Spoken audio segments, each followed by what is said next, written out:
Hola, ¿cómo están? Muy buenas tardes. Aquí nos encontramos nuevamente en el programa Soy lo que como para acompañarlos y educarlos acerca de temas muy importantes y relevantes para la nutrición, alimentación y para la salud de las personas.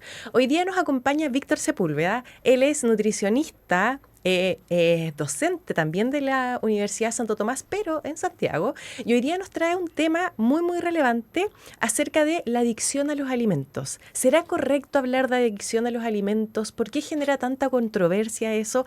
¿Cómo estás, Víctor? Muy bienvenido. Hola, Caroline. ¿Todo bien? Muchas gracias nuevamente por la invitación. Estoy contento de estar acá. Muchas gracias, Víctor, igual por estar acá con nosotros. Y yo creo que lo que tenemos que empezar, Víctor, a hablar es ¿qué entendemos por adicción a los alimentos? Empezamos fuerte. Es una gran pregunta y como siempre, y como todo buen académico, un poco tibia la respuesta. Mm. Hay mucho debate con respecto a si hay adicción a la comida, adicción a los alimentos, y la respuesta todavía no llega a buen puerto. Ujú. Entonces tenemos una respuesta corta y tenemos una respuesta larga. Entonces vamos a partir por la respuesta corta y es que no hay una adicción a la comida o no hay una adicción a los alimentos. Vamos a justificar esto Sí. brevemente. Si vemos los manuales que hacen los diagnósticos de las adicciones, como el DCM, el CIE-11, no hay algo que describa, hay una adicción a la comida o a los alimentos. Ujú. Y tenemos que pensar también de que cuando hablamos de una adicción, para la gente puede ser muy fácil comparar con las adicciones más clásicas como el alcohol, o las drogas, y que son sustancias que son adictivas como sustancias propiamente tal, pero eso conlleva un deterioro familiar, conlleva un deterioro cognitivo, conlleva un deterioro en los vínculos, la gente pierde su trabajo. Entonces tenemos que guardar la brecha de qué es lo que significa realmente una adicción a estas sustancias que son mucho más complejas o realmente si hay una adicción a los alimentos. Ahora, pasemos un poquito a la vuelta larga. Ajá. Depende desde la perspectiva que lo estemos viendo. Pero si miramos a la sustancia y al individuo, nos vamos a encontrar en un punto medio con el cerebro. Ya. Entonces, ¿qué es lo que sí se ha visto desde un punto de vista neurobiológico? Es que hay mecanismos de adicción, como a la cocaína, como al alcohol y otras drogas, que comparten el sistema de los alimentos, pero no cualquier alimento. Ujú. De Son hecho, alimentos ultraprocesados de baja calidad ujú. nutricional, que son estos palatables que prácticamente no son los que existen en la naturaleza. Entonces ahí te dejo como en contraste, Mm. un poco tibio, pero podríamos decir que no, pero que sí comparten algún mecanismo similar a algún tipo de adicción. Claro, y de hecho para allá iba mi segunda pregunta, Víctor, porque, claro, efectivamente no está definido propiamente tal como una adicción a los alimentos, ¿cierto? Nosotros sabemos que ciertas adicciones se rigen por un libro, el DSM-5, que nos menciona qué es lo que ocurre y las diferentes patologías o trastornos, no sé si esa palabra es correcta, pero que nos dirige ¿Sí? acerca de estas dificultades. En cambio, para la adicción a los alimentos, eso no existe, no está, pero sí hay muchos mecanismos que son muy similares cerebralmente, como tú dijiste, que lo que hacen es generar una respuesta muy común, ¿cierto? Y clara que se ve también en otras adicciones, como las que tú comentaste. ¿Cuáles son estos tipos, Víctor, de alimentos que podrían generar, que ya por ahí nos adelantaste un poco, que nos podrían generar esta adicción? Porque ya hablaste de los ultraprocesados, pero siempre nosotros escuchamos, y probablemente las personas que nos están escuchando, viendo en este programa, se pregunten como, ¿y qué pasa con la adicción al azúcar? Porque generalmente eso se conoce, pues todo el mundo dice que el azúcar es muy adictiva, ha salido en diversos medios, en las noticias. ¿Qué hay de cierto en esto? Hay algo de cierto, pero falta todavía contar parte de la historia. Tú lo resumiste muy bien, mucho mejor que yo. Y lo primero que tenemos que entender es que si vamos al cerebro, hay algo que se llama el sistema de recompensa. Y Ujú. seguramente que la gente no ha escuchado. Este sistema de recompensa hace tres cosas. Lo primero es que el sistema de recompensa que está dado por nuestro sistema límbico, donde están las emociones, también se le llama el circuito del placer. Hay un neurotransmisor que se llama la dopamina. Ujú, Y este se libera para que nosotros hagamos estas tres cosas. Lo primero es motivarnos a hacer alguna cosa. Entonces, por ejemplo, si yo quiero ir a buscar un chocolate, se dispara esta dopamina y eso me impulsa para que yo vaya en acción y vaya en búsqueda de ese chocolate. Si tú me dijeras ahora, no sé, yo tengo ganas de ir por un selga, quizás mm, no me invita a motivarme para ir y generar esa acción. ujú, Lo segundo que hace este sistema es que nos anticipa el placer. Y esto pasa cuando yo ya he tenido alguna experiencia con algún alimento. Yo ya sé cómo sabe un chocolate, de los que a mí me gustan. Entonces, cuando me surge este antojo, ujú, se libera la dopamina y dice, vamos por ese alimento porque nos va a dar placer. Pero no así, quizás con un brócoli o con algún mm, otro alimento. Y lo último es que nos permite aprendizaje. Y entre más veces repitamos estas conductas, vamos a ir reforzando este aprendizaje. Y esto es súper importante entenderlo. ¿Por qué? Porque cuando vamos en búsqueda de un alimento, siempre se va a activar el sistema de recompensa. ¿Cuál es la diferencia? Que va a ser en mayor medida o en menor medida.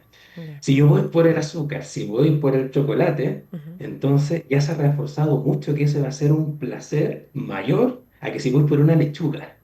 Por lo tanto, hay mayor probabilidad de que yo vaya por ese alimento y que vuelva a repetir ese comportamiento. ujú, Por lo tanto, el sistema de recompensa está siempre, pero por estos alimentos que son más hiperpalatables, vamos a tender a ir a hacer. Y estos son los alimentos que ya seguramente conocemos, que son los que vienen envasados, los que son ricos en azúcar, grasa, sodio. Ahora aquí viene algo también que es súper interesante porque fíjate que si estamos hablando del cerebro, también estamos hablando de mecanismos evolutivos. Y ujú, esto puede cambiar en el tiempo, pero tenemos el mismo cerebro que hace millones de años o cientos de miles de años y todavía respondemos a las mismas recompensas. ¿Qué es lo que pasa? Que si vemos a nuestros ancestros, haciendo una caricatura de esto, porque es ujú, mucho más complejo, y yo voy caminando quizás por la selva y encuentro una fruta, eso me va a dar placer. Entonces va a activar mi recompensa. Si voy caminando por allá y encuentro otro alimento que está en su estado natural, legumbres, etcétera, etcétera, ujú, entonces me va a dar cierto tipo de placer, pero quizás no va a generar esta sobrerecompensa. ¿Qué es lo que pasa hoy? Que si vemos en la naturaleza un alimento, no hay ninguno que sea rico en sodio, que eso ya nos da este shot de dopamina, mm, que sea rico en azúcar refinado y que sea rico en grasa. Generalmente cuando vemos un alimento es más rico en grasa, pero menos en azúcar. Si es rico en sodio, es más bajo en algún otro nutriente. ujú, Entonces aquí se hace una composición bastante interesante, que un alimento, podríamos decir, un poco artificial, ujú. que lleva estos tres elementos que van a sobre recompensar nuestro sistema de recompensa. Entonces, cuando lo comemos, decimos, wow, esto me gusta, esto es placentero, esto lo quiero repetir, y Ujú, vamos generando, digamos, vamos a decir entre comillas ahora, esta adicción. claro. Pero sabemos que la adicción es algo mucho más complejo. Ujú. Víctor, y respecto a lo mismo, ¿cierto? Yo podría entender, si yo me doy cuenta, ya Mm, escuchando este programa, me doy cuenta de que, chuta, en realidad a mí me pasa eso, siempre necesito algo dulce para comer y cada vez me doy cuenta que necesito más para que me genere esta sensación de placer.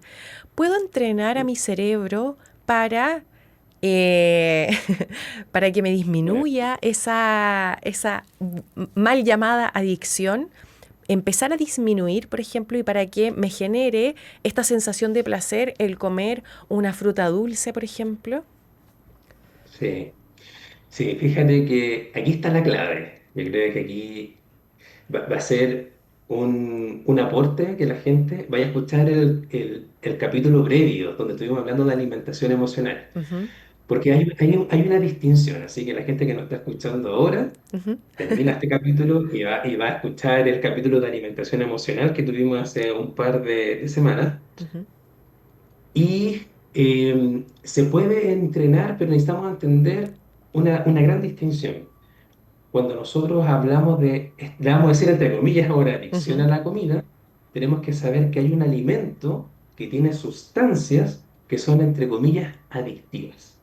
mm, Pero puede ser que con otro alimento no seamos adictos a esa sustancia, como el azúcar, la grasa, mm, la sal, sino que nos hacemos adictos porque hemos asociado ese alimento con algo emocional.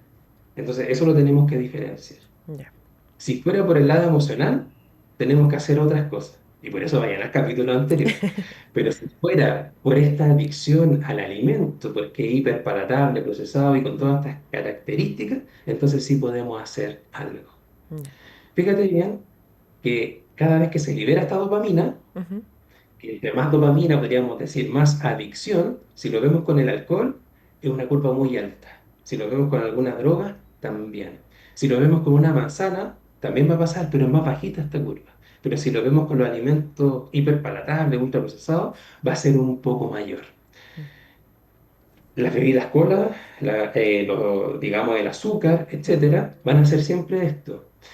Y yo siempre le digo a la gente, si no es emocional, si no va por ahí, por ese lado, entonces lo que tenemos que hacer es como una terapia de reducción. ya. Y esto, nuestro sistema de recompensa se va a ir adaptando en el tiempo. Ujú, Si yo consumo una bebida cola todos los días, 1 litro, nuestro sistema de recompensa está entrenado para eso. Entonces yo le digo a la persona, mira, sabemos que no son buenas, se pueden consumir a veces, mm, pero entonces ahora vas a consumir todos los días, pero quizás 800 ml. Y va a empezar a bajar el umbral. ujú, Estos son umbrales. Y a la siguiente semana, medio litro. Y a la siguiente semana va a ser 1 vaso. Y a la siguiente semana, día por medio. Y nuestro sistema de recompensa empieza a bajar como el listón, empieza a bajar este umbral. Y ujú, después va a ser 2 veces a la semana. Y después lo vas a cambiar por agua, pero con gas, para que no sea tan fuerte el cambio. mm, Y después por agua sola o jugo o lo que sea.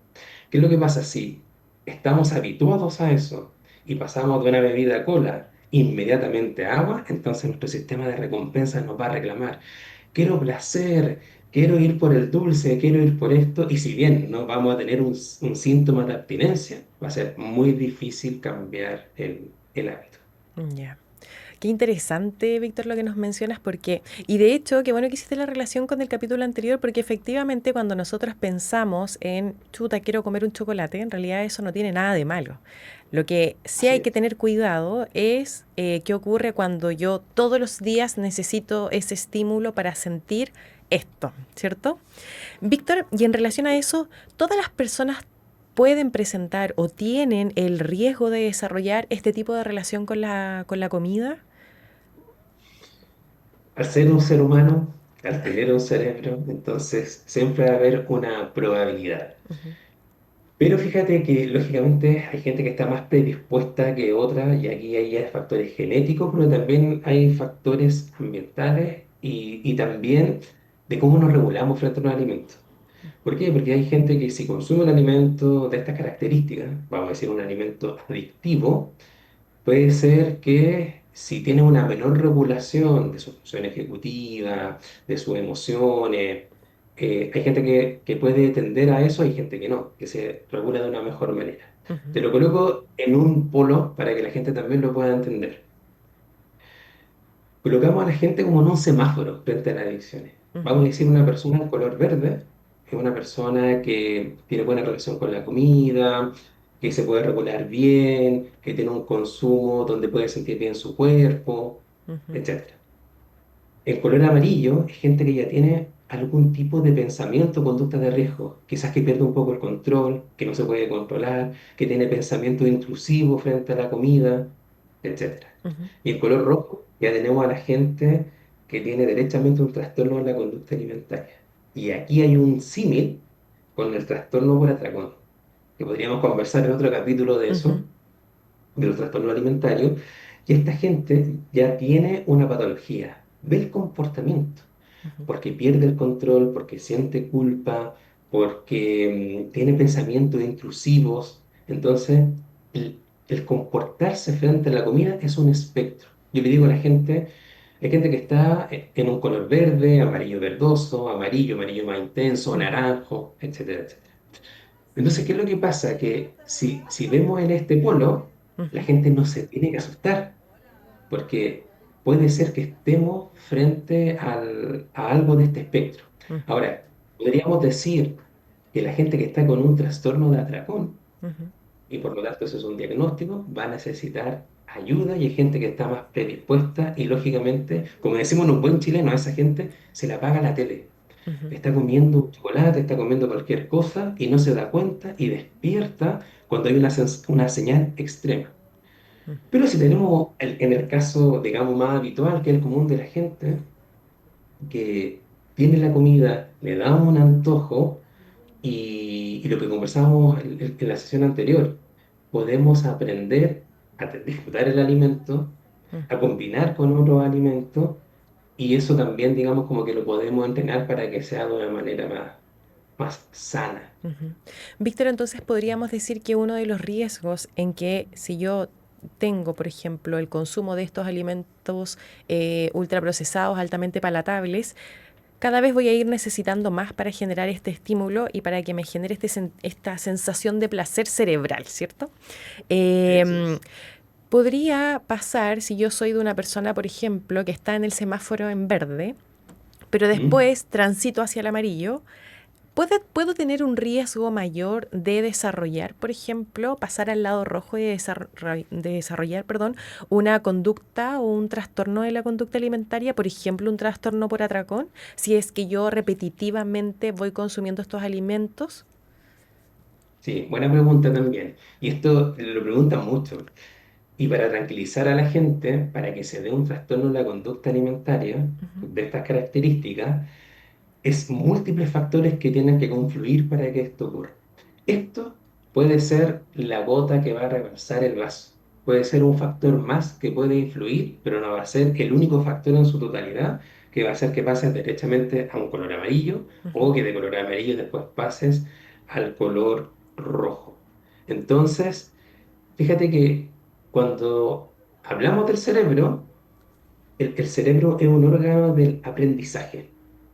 Y cuando hablamos del órgano del aprendizaje, estamos hablando de aprendizaje de automatizar, de aprender.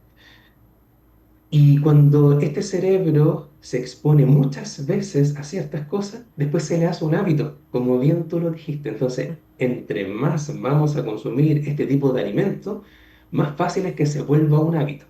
Que ese hábito sea patológico, hay una brecha grande. Puede ser que no se convierta en un trastorno de la conducta alimentaria, pero es muy fácil que se convierta en un hábito. Entonces hay mucha gente que consume estos tipos de alimentos ya por pura costumbre, ujú, porque el cerebro está hecho para generar hábitos. Fíjate que cuando yo veo por primera vez un chocolate y lo pruebo, pasa algo en mi cerebro que pareciera ser hasta algo mágico. ¡Fua!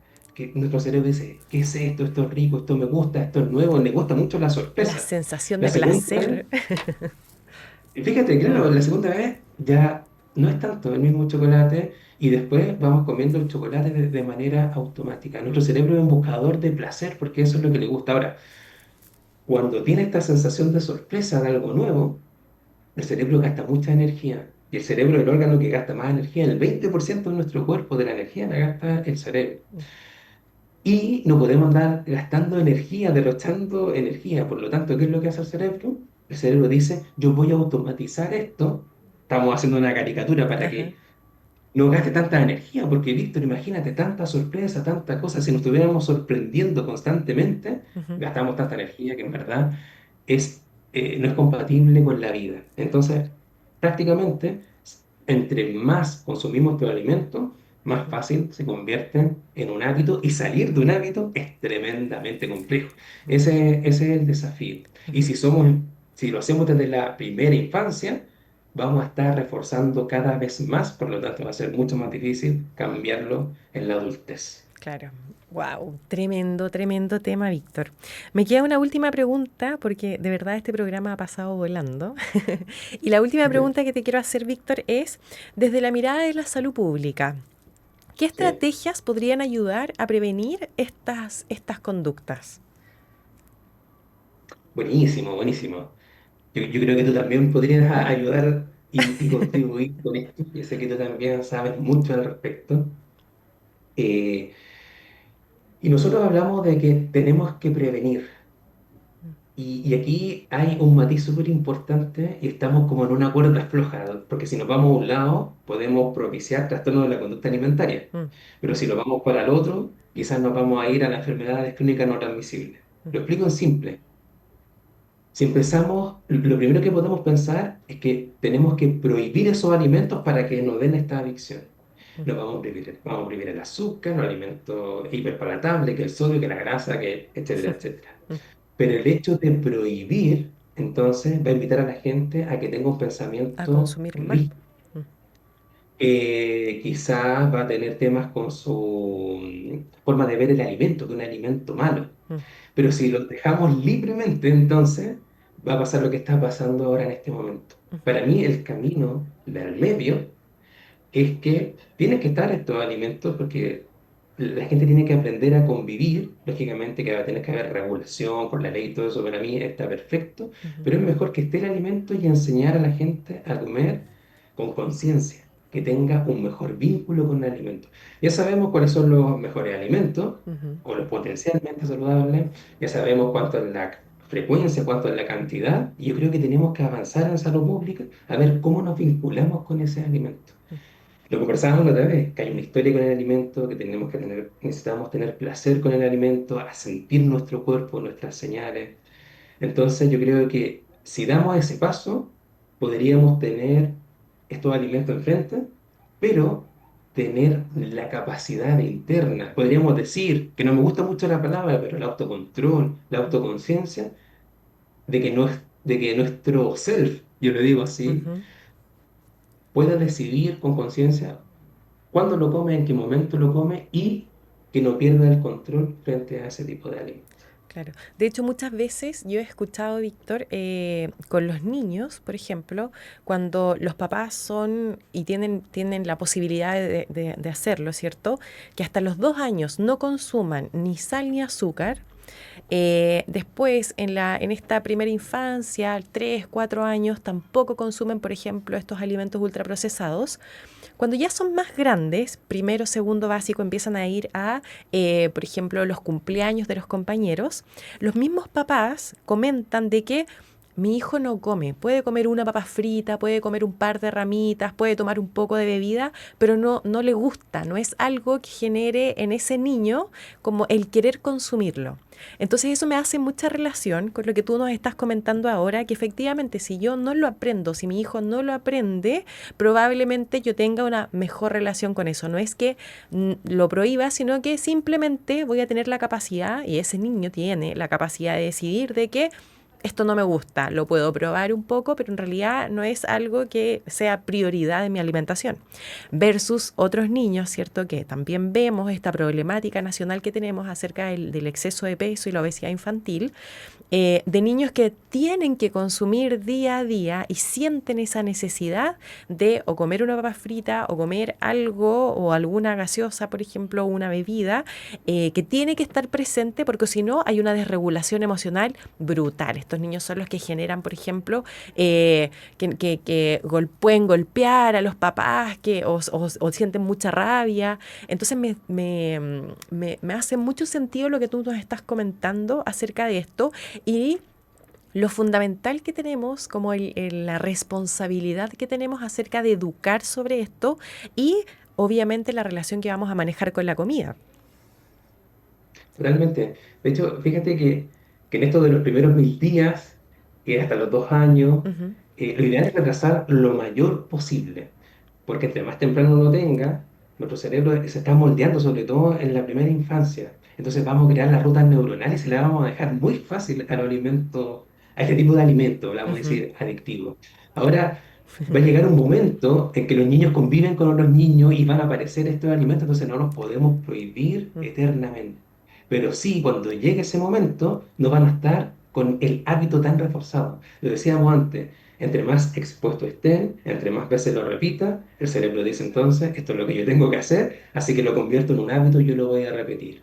Y pasa esto, lo que tú dices, yo tengo un hijo de 10 años, ujú, Luciano, y seguimos este mecanismo. Ujú. Y él tiene la capacidad de poder autorregularse, podríamos decir, frente a los alimentos. Ujú. Pero tenemos que estar los padres siempre, porque si le dejamos libre, lógicamente que él va a querer, por Mm. su Todo. naturaleza, querer elegir este tipo de alimentos. Es algo también evolutivo, porque fíjate que los niños como son muy sensibles a esto, si tú vas por la naturaleza y ves un alimento amargo, lo más probable es que se tenga un tóxico, entonces yo no lo voy a consumir. Ujú. Pero si es dulce, lo más probable es que sea un alimento que tiene energía, que es un alimento que yo pueda comer. Por lo tanto, los niños responden a esto, o sea, no es por los alimentos dulces, que son su alimento favorito. Pero después Exacto. viene la cultura, porque nosotros vamos aprendiendo a que podemos consumir café. Ujú. Siento que es amargo, que podemos consumir alimentos como el brócoli, como la Ujú. selga, como la espinaca, que tienen estos, entre comillas, antinutrientes. Tú sabes más de esto que yo, Ujú. que tienen estos oxalatos, cosas que dan esto amargo, pero sabemos que tienen polifenol y otros fitoquímicos que son potencialmente saludables. Entonces ahí tenemos cómo se va colocando la cultura, la familia frente a lo que, a lo que nos trae la evolución. Y este híbrido, yo creo que si va conversando entre la biología con la cultura, volvemos al camino del medio y este podría ser el camino correcto. Si Claro. nos vamos a blanco o negro, creo que por ahí no va la cosa. Creo Ujú. que en los grises podemos encontrar el camino para que esto salga de la mejor manera. Oye, Víctor, muchísimas gracias. Nos acaba de presentar este tema extremadamente interesante. Nos pasó volando el tiempo, yo creo que da para mucho más porque hay tanto que conversar sobre esto. Víctor, te agradezco que estés acá. Tú eres académico, ¿cierto?, de Nutrición y Dietética de Santo Tomás, él en Santiago, nosotros acá en Puerto Montt. Te agradezco que estés hoy acá con nosotros. Y muchas gracias, Víctor. Espero que nos volvamos a encontrar en una próxima oportunidad para hablar acerca de trastorno por atracón. Como ustedes, gracias a ustedes por la invitación. Muchas gracias, Víctor. Nosotros nos encontramos en una próxima oportunidad, todos los viernes acá a las 12:30 por Patagonia Radio. Que estén bien. Chao, chao.